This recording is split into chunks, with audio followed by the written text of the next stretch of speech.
नानी नाना के महल से अच्छा दादा दादी की मिट्टी की झोपड़ी। दिल्ली के एक ऊंचे और आलीशान अपार्टमेंट में रात का सन्नाटा पसरा हुआ है। सोफे पर पायल बैठी और बार बार घड़ी की तरफ देख रही है। वो अपने पति नीरज के आने का इंतजार कर रही है। तभी दरवाजे की घंटी बजती है। पायल उठकर दरवाजा खोलती है। नीरज थका हुआ अंदर आता है और अपना बैग मेज पर रख देता है। तब पायल कहती है, अरे आ गए आप। आज आपने आने में बहुत देर कर दी। देखिए सारा खाना ठंडा हो गया। अब जल्दी से हाथ मुंह धो लो, तब तक मैं खाना गर्म करके लाती हूँ। हाँ पायल, आज ऑफिस में काम का बहुत दबाव था। मैं बस अभी हाथ मुंह धोकर आता हूँ। पायल रसोई की तरफ चली जाती है और नीरज धीरे से बच्चों के कमरे में जाता है। रोहन और पिंकी गहरी नींद में सो रहे हैं। नीरज कुछ देर उन्हें प्यार से देखता है और फिर बाथरूम जाकर फ्रेश होता है। कुछ देर बाद वो हॉल में आकर बैठ जाता है। पायल खाना गर्म करके ले आती है और मेज पर लगा देती है। नीरज खाना तो शुरू करता है, लेकिन वो बहुत खोया खोया सा लग रहा है। वो बस रोटी का टुकड़ा तोड़कर रुक जाता है। तब पायल कहती है, क्या हुआ? आप क्या सोच रहे हैं? खाना क्यों नहीं खा रहे? सब ठीक तो है ना? पायल, मेरा प्रमोशन हो गया है। कंपनी ने मुझे बहुत बड़ी जिम्मेदारी दी है। अरे वाह, ये तो बहुत बड़ी और खुशी की बात है। पर आप ये खबर इतनी उदासीनता से क्यों दे रहे हैं? कोई खुशी ही नहीं दिख रही है चेहरे पर। आपको तो इस बात पर पार्टी देनी चाहिए। कैसी खुशी और कैसी पार्टी पायल? इस प्रमोशन के साथ ही मुझे कुछ दिनों के लिए शहर से बाहर जाना होगा। ट्रेनिंग और नई प्रोजेक्ट के लिए मुझे कम से कम 1 महीना बाहर रहना पड़ेगा। तो इसमें इतना परेशान होने वाली कौन सी बात है? काम है तो जाना ही पड़ेगा। आप अपनी तरक्की पर ध्यान दीजिए। परेशान होने वाली बात यह है कि मेरे पीछे तुम्हारा और बच्चों का ख्याल कौन रखेगा? तुम यहाँ अकेली कैसे रहोगी? दिल्ली में तो कोई अपना भी नहीं है जो वक्त पड़ने पर साथ दे सके। बस इतनी सी बात। आप बिल्कुल फिक्र मत कीजिए। जब तक आप वापस नहीं लौट आते तब तक मैं बच्चों के साथ अपनी माँ के यहाँ चली जाऊंगी। वो इतने पैसे वाले हैं, उनका महल जैसा आलीशान घर है। कुछ दिन बच्चे वहां रहेंगे तो उनका मन भी बहल जाएगा और मेरा भी। अरे नहीं पायल, मैं चाहता हूँ कि तुम बच्चों को लेकर उनके नानी के घर नहीं बल्कि उनके दादा दादी के घर गाँव जाओ। क्या आप क्या कह रहे हैं? वो कच्ची झोपड़ी के घर में रहने वाले लोग हैं। वहां ना बिजली का भरोसा है ना पानी का। मैं और बच्चे वहां कैसे रहेंगे? पायल, मैं भी तो उसी मिट्टी के घर में पला बड़ा हूँ। तुम ये कैसी बात कर रही हो? बच्चे अगर अपने दादा दादी के पास जाएंगे तो वो रिश्तों की अहमियत समझेंगे। शहर की चकाचौंध में वो अपनी जड़ों को भूलते जा रहे हैं। मैं चाहता हूँ कि तुम उन्हें लेकर मेरे मम्मी पापा के घर ही जाओ। पर नीरज, वहाँ बच्चों को बहुत तकलीफ होगी। वहाँ मच्छरों और गर्मी का क्या करेंगे? मेरी माँ के यहाँ तो नौकरों की फौज है। पायल, अगर तुम मेरी खुशी चाहती हो और चाहती हो कि मैं बाहर चैन से काम कर सकूं, तो मेरी बात मान लो। बच्चे वहां सुरक्षित रहेंगे और अपने दादा दादी का प्यार पाएंगे। माँ बाबूजी भी उन्हें बहुत याद करते हैं। नीरज के समझाने पर पायल बेमन से मान जाती है। अगले दिन सारा परिवार एयरपोर्ट के लिए निकलता है। नीरज को फ्लाइट पकड़नी है और पायल को बच्चों के साथ गांव के लिए रवाना होना है। एयरपोर्ट पर नीरज सबको गले लगाता है और कहता है, अपना ख्याल रखना पायल। बच्चों को ज्यादा डांटना मत और हाँ, बाबूजी की बात मानना। ठीक है, आप भी अपना ख्याल रखना। नीरज एयरपोर्ट के अंदर चला जाता है। पायल बच्चों को लेकर कार में बैठती है और गांव की तरफ चल देती है। रास्ते में रोहन और पिंकी बाहर का नजारा देख रहे होते हैं। रोहन कहता है, मम्मा हम कहाँ जा रहे हैं? क्या हम नानी का घर जा रहे हैं? नहीं बेटा, हम तुम्हारे दादा दादी के घर जा रहे हैं। वो गरीब है और उनकी एक कच्ची मिट्टी की झोपड़ी है। मम्मा ये कच्ची मिट्टी की झोपड़ी क्या होती है? क्या वहाँ चॉकलेट नहीं मिलेगी? कुछ देर रुको पिंकी, खुद अपनी आंखों से देख लेना कि वहाँ क्या क्या होता है। कार धीरे धीरे शहर की पक्की सड़कों को छोड़कर गांव के कच्चे रास्तों पर आ जाती है। चारों तरफ हरियाली है, पर रास्ते धूल भरे हैं। सड़क पर कहीं गाय खड़ी है तो कहीं बैलगाड़ी आ रही है। बकरियों के झुंड को देखकर पायल चिढ़ जाती है। उसे कार चलाने में बहुत दिक्कत हो रही है। आखिरकार गांव के बाहर एक नीम के पेड़ के नीचे बनी मिट्टी की झोपड़ी के सामने वो कार रोकती है। बाहर आंगन में हरिशंकर और रामदुलारी मिट्टी और गोबर में आंगन की पुताई कर रहे हैं। कार की आवाज सुनकर दोनों चौंक कर ऊपर देखते हैं तो हरिशंकर कहता है, अरे अरे ओ भाग्यवान, देखो तो सही कौन आया है। जैसे रोहन और पिंकी कार से उतरते हैं, हरिशंकर खुशी के मारे अपना काम छोड़कर दौड़ पड़ता है। वो रोहन को अपनी गोद में उठा लेता है और रामदुलारी पिंकी को सीने से लगा लेती है। उन दोनों के हाथ गोबर और मिट्टी से सने हुए हैं, जिससे बच्चों के महंगे कपड़े तुरंत गंदे हो जाते हैं। पायल यह देखकर गुस्से में आ जाती है। अरे ये क्या कर रहे हैं आप लोग? बच्चे तो ना समझे, पर कम से कम आप तो समझदार बनिए। देखना चाहिए कि आपके हाथ कितने गंदे। बच्चों के सारे कपड़े खराब कर दिए आपने। अरे बहू, वो हम कुछ ज्यादा ही खुश हो गए थे तो ध्यान ही नहीं रहा। गलती हो गई, हम अभी हाथ मुंह धोकर आते हैं। दोनों जल्दी से आंगन के कोने में लगे कुएं के पास जाते हैं। हरिशंकर तेजी से बाल्टी डालकर पानी निकालता है और दोनों अपने हाथ पैर अच्छे से धोते हैं। फिर वापस आकर वो बच्चों को चूमने लगते हैं, उनके सिर पर हाथ फेरते हैं और उन्हें बार बार छूते हैं। ये देखकर रोहन कहता है, दादाजी आप हमें बार बार ऐसे क्यों छू रहे हैं? अरे बेटा, हम तुम्हें छूकर बस ये महसूस कर रहे हैं कि कहीं हम सपना तो नहीं देख रहे। दादाजी ये सपना नहीं, हम हकीकत में आपके पास आए हैं। पापा काम से बाहर गए हैं तो अब हम कुछ दिन आपके पास ही रहेंगे। अरे सच में है? तब तो बड़ा मजा आएगा, हमारा आंगन खिल उठेगा। अच्छा, अब मैं जल्दी से अंदर जाती हूँ। अरे इतनी जल्दी अंदर क्यों जा रहे हो? अभी तो पोता पोती आए हैं। अरे मेरे पोता पोती और बहू आए हैं तो उनके लिए गर्मा गर्म खाना बनाना पड़ेगा ना, वो शहर से आए हैं, भूखे होंगे। अच्छा, इतने दिनों तक तो तुम दिन में बस एक ही बार खाना बनाती थी और आज वही बासी खाना मुझे दिन भर खिलाती थी। अब पोता पोती आ गए तो उनके लिए गरम गरम खाना बनेगा। और नहीं तो क्या, मैं अपने बच्चों को ठंडा खाना थोड़ी खिलाऊंगी। हाँ, जाओ जाओ बनाओ। अब पोता पोती आ गए हैं तो उनका खास ख्याल रखा जाएगा। मेरी तो यहाँ कोई इज्जत ही नहीं बची। राम दुलारी मुस्कुराकर अंदर चली जाती हैं। पायल अपना बैग लेकर भारी मन से झोपड़ी के अंदर कदम रखती है। अंदर सिर्फ एक ही बड़ा सा कमरा है जो हॉल की तरह इस्तेमाल होता है। फर्श मिट्टी का है और दीवारों पर भी मिट्टी चढ़ी हुई है। छत खपरेल की है। राम दुलारी चूल्हे में आग जला रही है और धुआं चारों तरफ फैल रहा है। पायल को सांस लेने में दिक्कत होने लगती है। तभी पायल कहती है, मम्मी जी बाथरूम कहाँ है? मैं बहुत थक गई हूँ, मुझे नहाकर फ्रेश होना है। अरे बहू तुम भूल गई क्या, हम तो खुद कच्ची मिट्टी की झोपड़ी में रहते हैं। यहाँ अंदर बाथरूम कहाँ से आएगा? वो देखो आंगन में कोना बना है, वहीं बाल्टी रखकर नहा लो। क्या क्या बकवास है। मैं वही नीरज से कहती थी कि मैं अपनी माँ के घर चली जाऊंगी, लेकिन वो अपनी जिद पर अड़े रहे और मुझे यहाँ भेज दिया, कच्ची मिट्टी की झोपड़ी में जहाँ एक बाथरूम तक नहीं है। अब मैं खुले आंगन में कैसे नहाऊंगी? मामा हमको भी नहाना है, लेकिन हमें तो खुले में नहाने में बड़ा मजा आएगा। अरे चलो बच्चों, मैं तुम्हें नहला कर लाता हूँ। हरिशंकर बच्चों को लेकर कुएं के पास जाता है। वो ठंडे पानी की बाल्टी भरता है और अचानक बच्चों के ऊपर डाल देता है। बच्चे डरने की बजाय खुशी से चीखने लगते हैं। वाह दादाजी, और डाल, बड़ा मजा आ रहा है। हम अपने घर के शावर में नहाते थे पर इतना मजा कभी नहीं आया। अरे फिक्र मत करो बेटा, जब तक तुम्हारा मन करेगा मैं तुम्हें नहलाऊंगा। पायल अंदर से बच्चों की आवाजें सुनकर बाहर आती है और उन्हें ठंडे पानी में नहाते देखकर भड़क जाती है और कहती है, अरे ससुर जी ये क्या कर रहे हैं आप? इतने ठंडे पानी से बच्चों को नहला रहे हैं, उन्हें सर्दी लग जाएगी। आपको इतना भी नहीं पता क्या कि बच्चों को नहलाने से पहले पानी गर्म करना चाहिए? अरे बहू, सर्दी का मौसम थोड़े है, अब तो गर्मी आ गई है और गर्मी में गर्म पानी क्यों करना? बच्चों को तो बड़ा मजा आ रहा है, तुम क्यों परेशान हो रही हो? बच्चे आपके थोड़ी हैं, बच्चे मेरे हैं। मुझे पता है कि उन्हें क्या तकलीफ होगी। आप लोगों को तो बस अपनी मनमानी करनी है। पायल गुस्से में बच्चों का हाथ पकड़कर उन्हें अंदर ले जाती है और उन्हें तौलिए से पोंछती है और नए कपड़े पहनाती है। फिर वो खुद किसी तरह चादर की ओट लेकर आंगन में नहाती है और अंदर आती है। तब तक राम दुलारी ने चूल्हे पर ताजी रोटियां और आलू की सब्जी बना ली है। वो हरिशंकर और बच्चों को खाना परोस चुकी है। रोहन कहता है, आधी रोटियों में बटर नहीं लगाया, हम बटर वाली रोटी खानी है हमें। अरे ये बटर क्या होता है बेटा?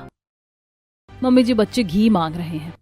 बहू अभी तो घर में घी नहीं है, बच्चों तुम अभी ऐसे ही खा लो, मैं शाम तक घी का बंदोबस्त कर दूंगा।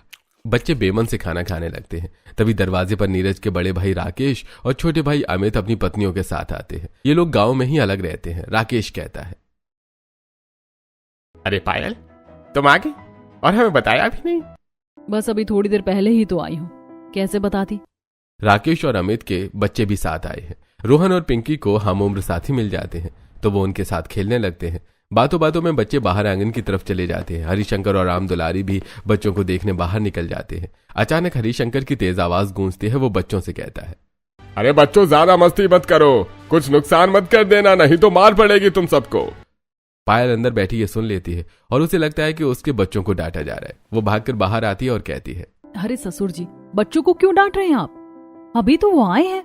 अरे बहू देखो ना, ये कितनी शैतानी कर रहे हैं। मैंने कितनी मुश्किल से ये आंगन मिट्टी और गोबर से लीपा था, ये सारा उखाड़ देंगे। ससुर जी बच्चे हैं तो मस्ती तो करेंगे, मिट्टी ही तो है, सोना थोड़ी है। अरे बहू तुम चिंता मत करो, मैं तुम्हारे बच्चों को नहीं डांट रहा हूँ, मैं राकेश और अमित के बच्चों को डांट रहा हूँ। वो हर रोज आकर यहाँ शैतानी करते हैं।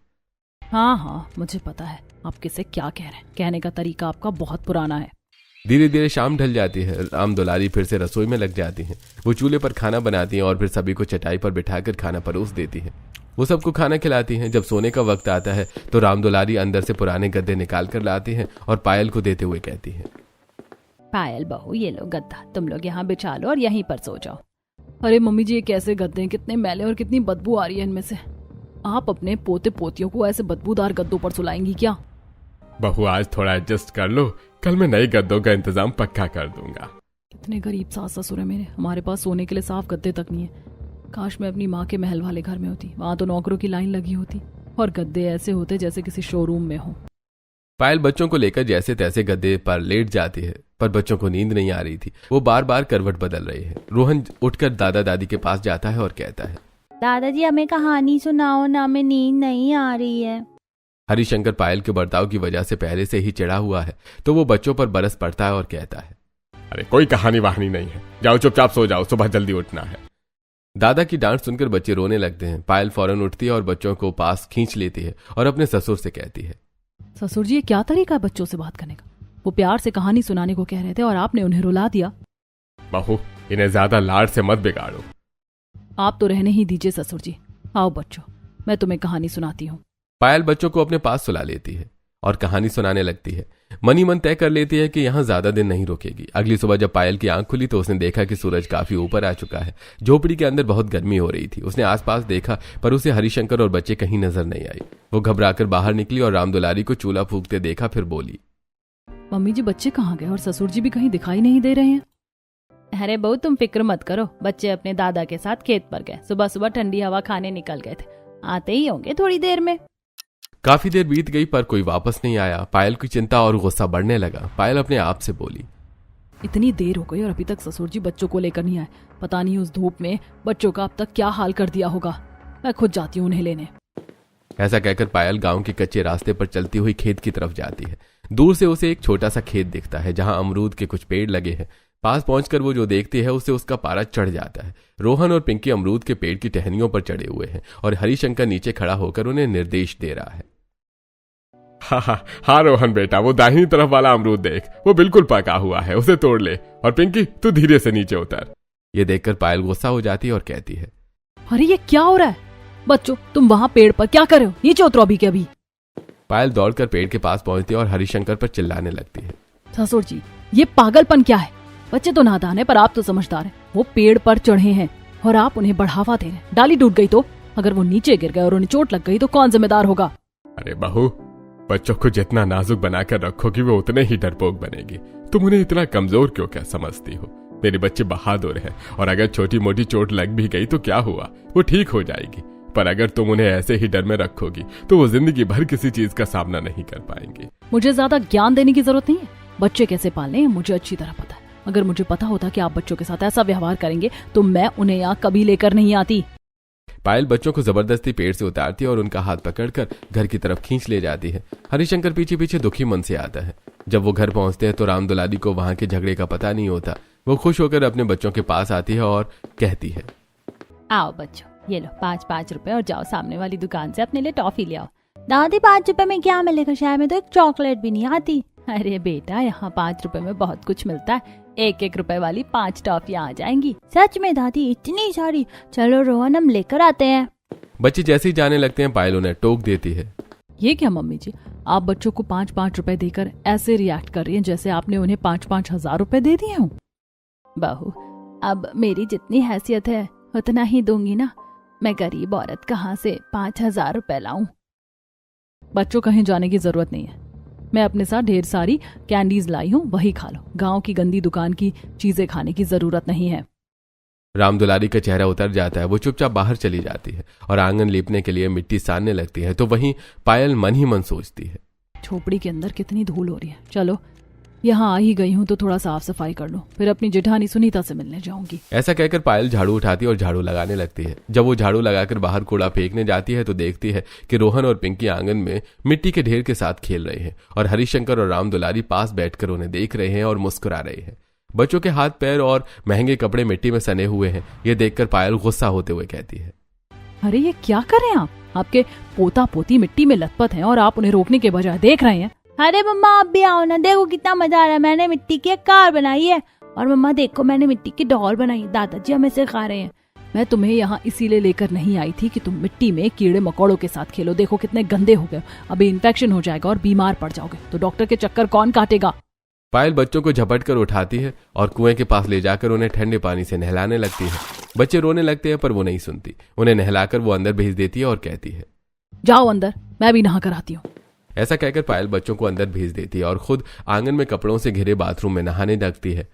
जब पायल नहाकर अंदर आती है तो देखती है कि राम दुलारी बच्चों को तैयार कर रही है। उसने बच्चों के बालों में ढेर सारा सरसों का तेल लगा दिया है और उन्हें चिपकाकर कंघी कर दी है और शरीर पर भी नारियल का तेल और पाउडर लगा दिया है। बच्चे इस नई हेयर स्टाइल को देखकर खुश हैं। रोहन कहता है, वाह दादी, कितनी अच्छी हेयर स्टाइल बनाई है आपने। मम्मी जी, ये बच्चों को आप सरसों का तेल क्यों लगा रही हैं? आपको पता होना चाहिए कि सरसों का तेल कितना चिपचिपा होता है। सारी धूल और डस्ट बच्चों के सिर पर चिपक जाएगी।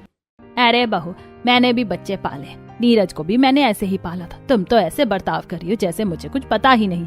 हाँ, आपको कुछ नहीं पता। ये बच्चे गांव के नहीं शहर के हैं। इनकी स्किन और बाल बहुत नाजुक है। अब मुझे फिर से इन्हें नहलाना पड़ेगा और ये तेल छुड़ाना पड़ेगा। ऐसा कहकर पायल बच्चों को फिर से नहलाने ले जाती है। हरिशंकर और राम दुलारी ये देखकर बहुत दुखी होते हैं। पायल बच्चों को नहलाते हुए मनी मन ठान लेती है कि अब वो यहाँ एक पल भी नहीं रुकेगी। शाम का वक्त है। राम दुलारी बच्चों के लिए चूल्हे पर सूजी का हलवा बना रही है। वो चाहती है कि बच्चे कुछ मीठा खाएं। पायल मौका पाकर चुपचाप अपना और बच्चों का सामान कार में रख देती है। जैसे ही राम दुलारी हलवे की प्लेट लेकर कमरे में आती है तो देखते हैं कि बहू और बच्चे वहां नहीं है। तभी बाहर कार स्टार्ट होने की आवाज आती है। राम दुलारी कहती है, अरे ये कार किसने स्टार्ट की? तभी हरिशंकर अंदर आता है और राम दुलारी से कहता है, देखो भाग्यवान, बहू बच्चों को लेकर चली गई। पायल तेजी से कार चलाती हुई गांव से बाहर निकल जाती है। वो रास्ते में अपनी माँ कमला को फोन लगाती है और कहती है, माँ, मैं बच्चों के साथ आ रही हूँ। नीरज के घर रहना मुमकिन नहीं था। मैं बस 2 घंटे में पहुंच जाऊंगी। कुछ देर बाद पायल दिल्ली के बाहरी इलाके में बने अपने पिता के आलीशान महल जैसे घर के सामने पहुंचती है। ऊंचे गेट, बड़ा सा लॉन और चमचमाती लाइट्स देखकर बच्चों की आंखें चमक जाती हैं। रोहन खुश होते हुए कहता है, वाह मम्मा, ये है ना असली घर। पायल जैसे ही कार से उतरती है 2 नौकर दौड़कर आते हैं और सामान उठा लेते हैं। पायल बच्चों को लेकर गर्व से अंदर जाती है। ड्राइंग रूम में उसके पिता प्रकाश और माँ कमला सोफे पर बैठे हैं। उनके साथ पायल के भाई के बच्चे भी खेल रहे हैं। तभी पायल खुशी से कहती है, मम्मी पापा, आप लोग यहाँ बैठे? मैं तो सोच रही थी कि मेरे आने की खबर सुनकर आप दरवाजे पर मेरा स्वागत करेंगे। अरे हाँ बेटा, वो हम भूल गए थे, काम बहुत था घर में। चलो अच्छा, कोई बात नहीं। मुझे बहुत भूख लगी है। खाने में क्या बनाया है? पायल ऐसा कह ही रही थी कि तभी पायल के भाई के बच्चे दीवार पर क्रेयॉन से लकीरें खींचने लगते हैं। रोहन और पिंकी भी उन्हें देखकर दीवार पर पेंटिंग करने लगते हैं। अचानक कमला की नजर उन पर पड़ती है। कमला गुस्सा होते हुए कहती है, अरे रोहन, पिंकी, ये क्या कर रहे हो तुम लोग? दीवार क्यों खराब कर रहे हो? तुम्हें पता भी है इस घर पर कितना महंगा पेंट लगा है। नानी देखो ना, हमने कितना अच्छा घोड़ा बनाया है। तुम्हारे घोड़े के चक्कर में मेरी दीवार गंदी हो गई। तभी भाई के बच्चे भी वही करते हैं, पर कमला उन्हें देखकर मुस्कुराती है और कहती है, वाह बच्चों, कितनी प्यारी ड्राइंग बनाई है। ऐसे ही बनाओ। इस दीवार को तो मैं ऐसे ही रखूंगी, कभी पेंट नहीं करवाऊंगी। ये देखकर पायल हैरान होते हुए अपनी माँ से कहती है, अरे मम्मी, आप मेरे बच्चों को डांट रही हैं और अपने पोतों की तारीफ कर रही हैं। ये कैसा दोहरा बर्ताव है? तुम्हारे बच्चों ने दीवार गंदी की है तो क्या मैं उनकी आरती उतारूं? तभी नौकर आता है और खाना लगाने की सूचना देता है।